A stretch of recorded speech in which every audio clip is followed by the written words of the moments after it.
Well, good afternoon as we're coming into the final stages of today's wonderful series of talks, but we're no way diminishing the quality of these presentations. We have two more fabulous sessions to get through before my diary says 18:30 beer. Sounds enticing, doesn't it? So our next talk is entitled A Magical Life, and Pinky Lilani is going to speak. For those of you who don't know her, she's an author, a motivational speaker, a food expert, and a women's advocate. She's the founder and chair of several awards recognising influential women and leaders, including the annual Women of the Future Awards and the Asian Women of Achievement Awards. I'm sure we have a few laureates here tonight. So Pinky was appointed OBE in 2007 for her services to charity and CBE in 2015 for services to women in business. So we look forward to hearing her presentation, A Magical Life. Welcome, Pinky.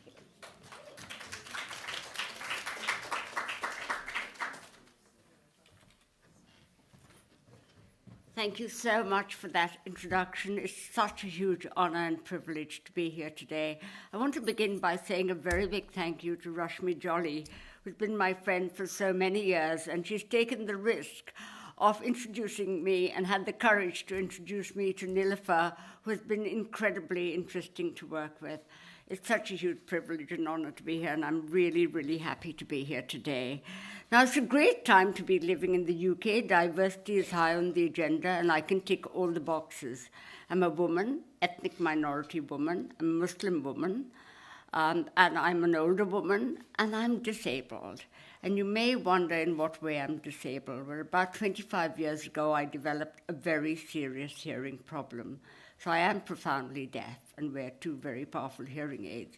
But I tell people that up front because sometimes when someone asks me a question, I give a totally doolally answer. Like the time when someone said, "How long does it take you to make a curry?" And I heard, "How long have you been in the country?" So I said, 40 years. Said, "I'm not coming to your house for dinner." Now, the good news is I meant to speak for half an hour, but I'll only speak for about 20 minutes because my own research and research in America, where they do all kinds of research, shows that after 19 minutes, 20% of the audience start thinking of what they're going to do as soon as the talk is over. 20% are reminiscing. 12% are thinking of religion, and 17% are having erotic thoughts. I don't want to get there. Now, I came to England many moons ago when I met my husband and married him in 3 weeks in India. It was a semi-arranged marriage. He had done no due diligence whatsoever. He thought he'd got a good wife who could cook. I had never been inside the kitchen because we had one of the best chefs in Calcutta. So I came to England knowing absolutely no one, hardly knowing my husband, and not knowing how to cook. The journey has been incredibly interesting. And my life really is three things that are at the core of it are people, food, and kindness. And I live by mantras.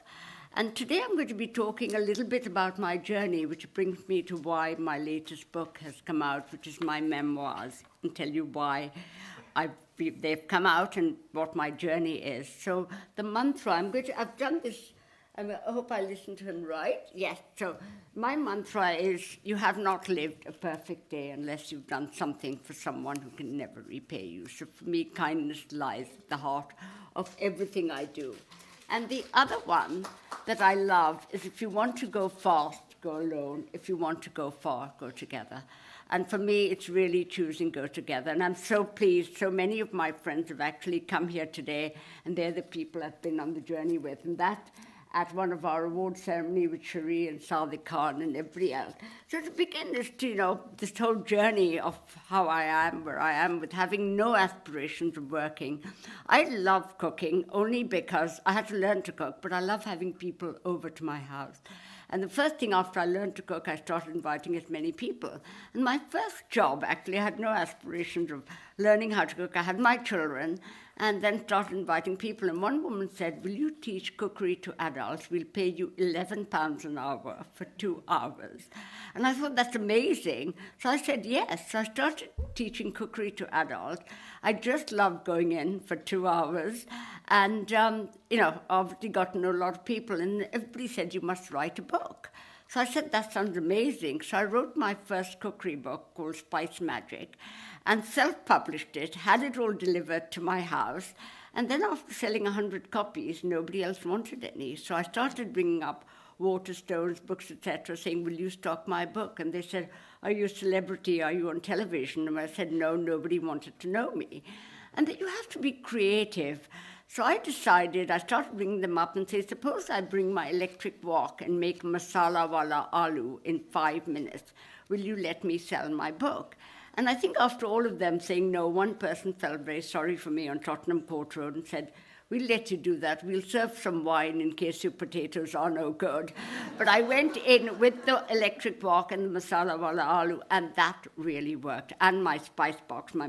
And that worked so well, I started traveling all around the country with my wok and my masala dabba. And that really helped to make things move in a very different way. In fact, the wok has gone so far, and I'll say this is one of the stories, is I speak a lot on leadership because the journey's gone that way. And I take my wok with me even to the biggest corporations. So the wok has been to Oxford, Cambridge, London Business School, the Bank of England, and 100 corporates. So at the end of talking about leadership, I actually have a wok there. And I think people are always interested in that. And, you have to, for me, the thing in life is you have to be creative and innovative. So the other idea I had was let me set up the Asian Women of Achievement Award in 1999, because I thought when I came to England, the first question people would ask me, being an Indian, do you walk 2 steps behind your husband? And I said, no, I walk 10 steps behind him so he doesn't know what I'm getting up to. So I actually set up the Asian Women of Achievement Awards and was walking the streets of London, stopping people and saying, will you enter the awards? And, people were quite happy to talk to me because I wasn't asking for money. We had our first award then. Everybody told me you should invite the Prime Minister's wife. So I said, that sounds lovely. So I got in touch with Downing Street, not knowing how you do this, and said, will Mrs. Blair come to our awards? And they said a few days later, yes, she will. So they say the only thing you get for in life without asking is an infectious disease. Everything else you have to ask for. So the next question I asked would she wear an Indian outfit? And they said she doesn't have any. So I said, well, I can bring some. They said, okay, will you? So my first trip to Downing Street was going with these outfits, which were from Ritu's in India. She wore one of them. She became a great supporter, came and became a great friend. And you can see she's still wearing an Indian outfit.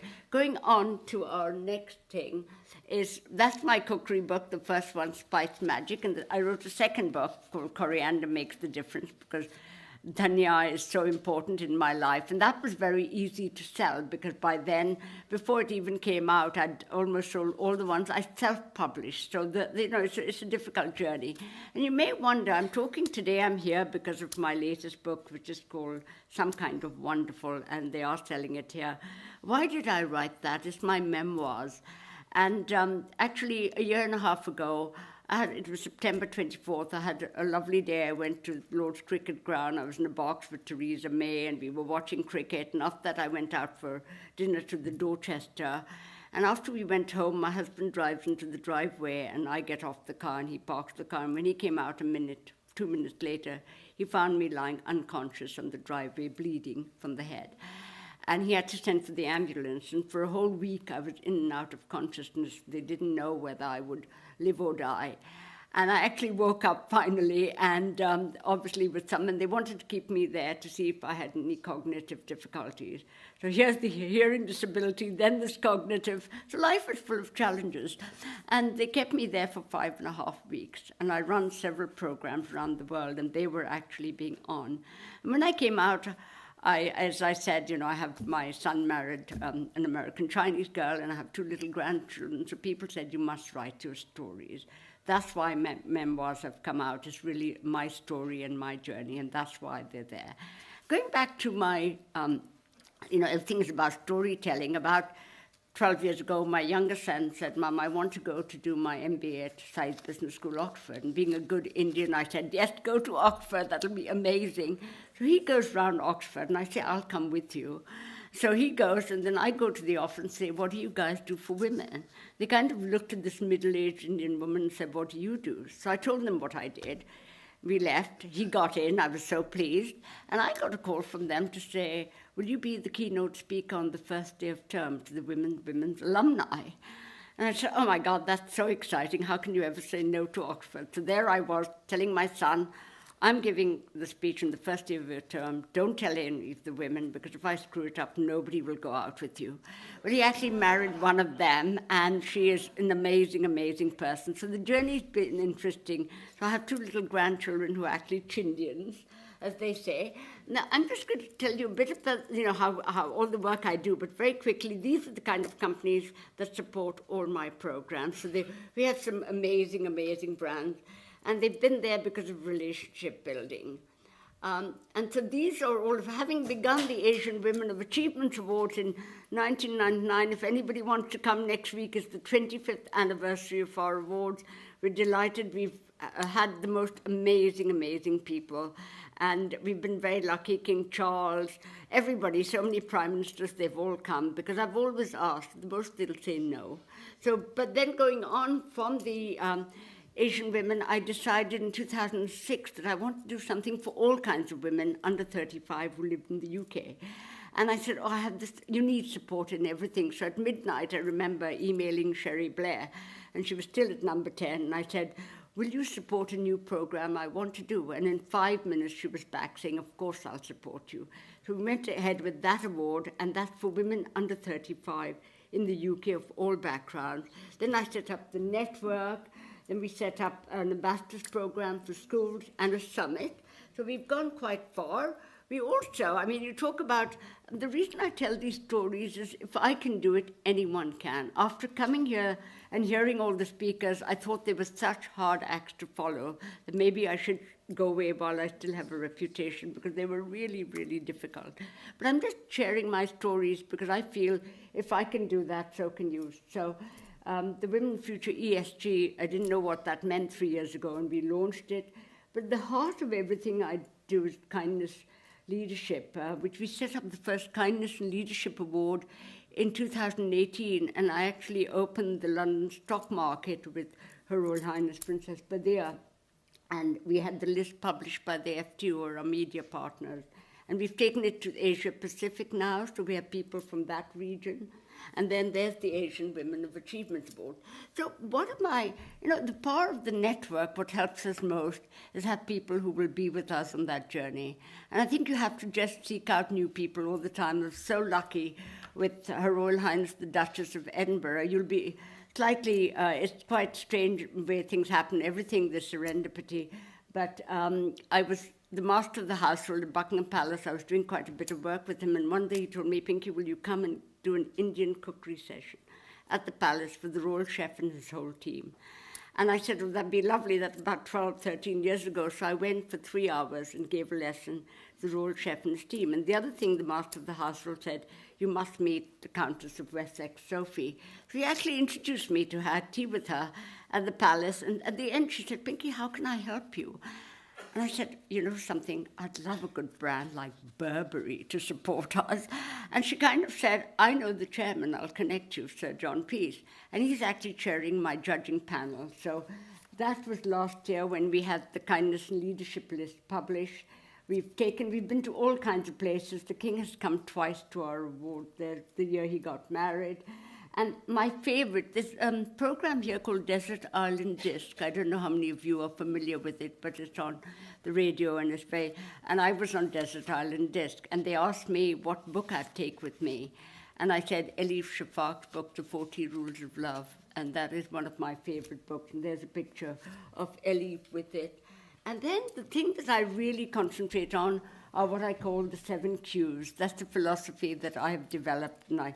And your IQ, your EQ, we all know, the AQ, MQ, and the CQ. I used to call it communication quotient, but I changed that a few years ago to curiosity and courage. And likability, very important. We always, it's so important to be liked by people. So who do we like? We like people who are warm, who are open. And I always remember Winston Churchill's mother, apparently, Jenny Jerome. At that time, Disraeli and Gladstone were both standing for election. And she went out with both of them for dinner on different occasions. And when she went out with Gladstone, she came back and said, when I was with him, he was the cleverest man in the world because he knew so much. But when she went out with Disraeli, he obviously listened much more to her and asked her. And she came back and said, Disraeli made me feel like the cleverest woman in the world, and he won the election. And the kindness quotient, which is so important. Rachel, I'm very conscious of timing. It's the erotic thoughts that I'm worried about. Tell me. Okay, so what is my recipe for success? I mean, the great thing about life is, you never know where you're going. I never know what's going to come out of anything. And I've still never forgotten the fact when Cherie Blair was at number 10, and one day I got a call from them to say Manmohan Singh is having a meeting with Tony Blair and his wife is going to have lunch with Cherie with their daughter. Would you come and join them? So suddenly I land up at Downing Street having lunch with two Prime Minister's wives. So I keep thinking, the reason I tell these stories, if it can happen to me, it can happen to anyone. So we have to be out there doing things. And one of the things, like, again, you just land up in places that you don't expect, like a TED Talk. I gave my TED Talk. I was flown out to Morocco by Vanessa Branson, who's married to Richard Branson, and I actually did my potatoes there too. So you can actually ask for anything. So what's my recipe for success? Hard work and passion, the importance of dreams. If you can dream it, you can do it. Curiosity, failure. I've failed so many times. There have been times when I've gone out with my walk and taken something which hasn't worked at all. Self-belief, energy and enthusiasm, the 7 Qs, leaving your signature, what is your personal brand and what you stand for is absolutely vital. Strength of weak ties. I think that's really, really important. Mark Granovetter wrote about it. He said your strength ties are with them. Collaboration network. If anything has helped me on my journey, it's others. And it's absolutely important. And kindness.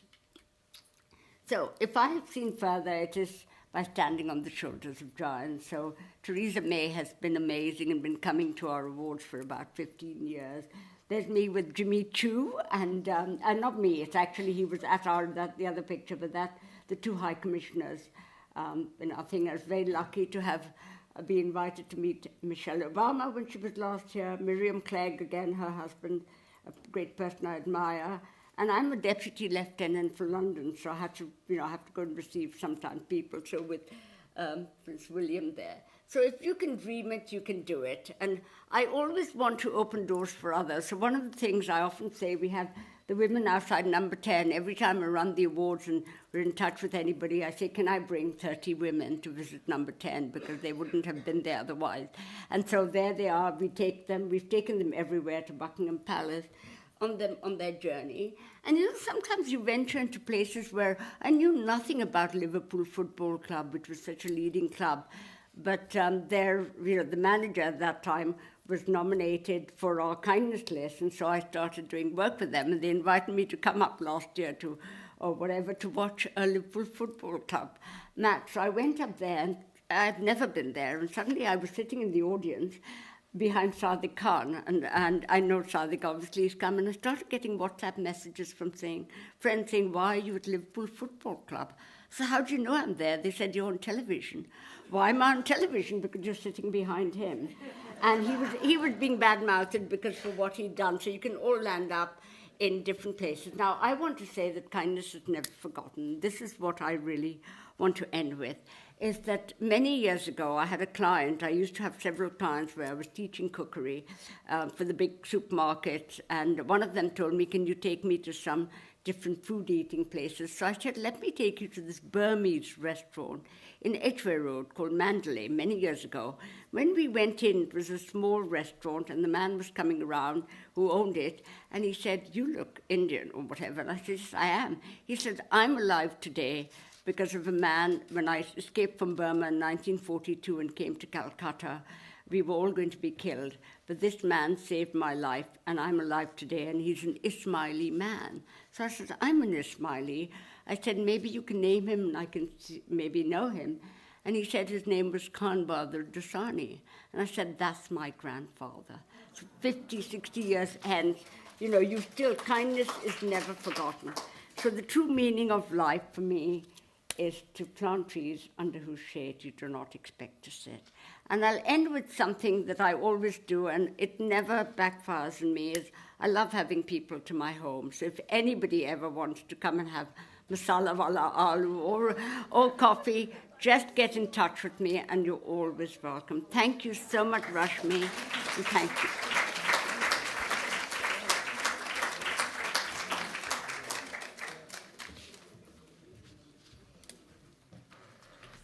That was lovely, Pinky. Thank you so much. But why do you call, if you're an Ismaili, why do you call them aloo, not batata? No, because I'm from India. The batata comes if you're from the Gujarat part or something. No, it's aloo is Indian. Well, they found it absolutely fascinating. I have been thinking about them after the 19 minutes. But what wonderful experiences to share with us today. And all, I mean, just as you said, it's that self-belief that, you know, if you can feel you can do it, you can do it. But one thing I was curious about was you didn't say anything about your childhood before you came here in Calcutta. And obviously, you know, your family has some connection with Burma. Could you say a little bit to us about that? I was very lucky. I came from a really good family. My grandfather was very well established and well known. My parents were the world's best host and hostess, like everybody who lived there. My father worked for Jardines, and so you have this lovely house with lots. So I'd never made a bed or cleaned a bathroom when I came here or cooked anything. So it was quite a privileged upbringing. And in fact, one of the lovely pictures I had was the Queen meeting my grandfather when she came to Calcutta in 1962. So I thought, let me be bold. The first time I was invited to the palace, I took the picture along and said, Your Majesty, here you are with my grandfather. And she was really privileged to see that. But I think it was, I went to an Irish Catholic convent, which I loved, and then I went off to Bombay after that. So I had a good, privileged upbringing, and I had two amazing, a brother and a sister, we were very close. We were encouraged to read and to work hard. But we went, our life was a club life. We went to the club to swim and do things like that. And then I went to my postgraduate to Bombay, and then I agreed to have this, I think in India when you grow up, at least the kind of family, women didn't work. So I had no aspirations, even though I'd done my undergrad and my postgrad. I didn't have any aspiration. I thought I'd be like my mother, entertained incessantly. I still do, but with no help, what you get in India. So yeah, my childhood was very much, and I hope I brought up my children like that, because for me, being part of the family, I talk to my sons every single day. And I think those are important values from childhood. I think so. And, many people are privileged, but they don't appreciate their privilege and they don't use it to do things. And I think that's what really came across today, is that, that you started in a wonderful place, but you've shared it with other people and moved on. I thought that was very enlightening for me, and I'm sure for many others here Can today. I just add that I do, obviously, I'm patron of several charities, so I work with that, and then Oxford made me an associate fellow, which was amazing. And so nice to hear Oxford being praised today rather than Cambridge for once. Oh, well, I like Cambridge too. My first leadership lecture was given at Cambridge, and I took my walk there. And they said, nobody's ever brought a walk into a lecture theatre, but I insisted. Now, I'm very sorry we didn't have the walk at SOAS, but maybe on another occasion. Would anybody like to ask a couple of quick questions before we wrap this session up?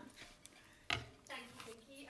What a wonderful presentation. You've been an encouragement, a source of encouragement for me for many years now. I'm curious to find out about the failures that you mentioned. How did you get yourself back up to kind of being your wonderful self? Well, I think, obviously with the hearing problem, you kind of you're in a meeting, you can't hear. I remember once I went to the American Women's Club when I was selling my book. When you're invited by the American Women's Club, that's amazing, because you have 100 people in the audience who are buying your book. And I took the walk along, and it didn't work. So there was no masala wala aloo cooked. But luckily, I was doing mango mousse at the same time, so sometimes luck helped. I think, it's very easy to tell someone, I've made a mistake, I've failed, can I try again? I think everyone has failures. And I know that Oxford, I was leadership lecture, I was the main key guest, and they said their new dean is going to come to hear you. And I said, oh my God, if the dean comes, if I make a mess, I'm out. And he turned out to be an amazing guy who was at Cornell and from Bengal originally. And so sometimes there's always a little bit of luck. And I think I was able to pull it out. And I'd taken potatoes long that were cooked already. So I think with, failure, there's always things that you can counteract in some way. Never be afraid. Always have someone you can call up and ask, because I think that makes a difference, because somebody will always tell you how they failed. Well, I think we're all feeling very inspired by you. Thank you so much. Thank you so much. Thank you, Pinky. What a lovely talk. Oh, Pinky.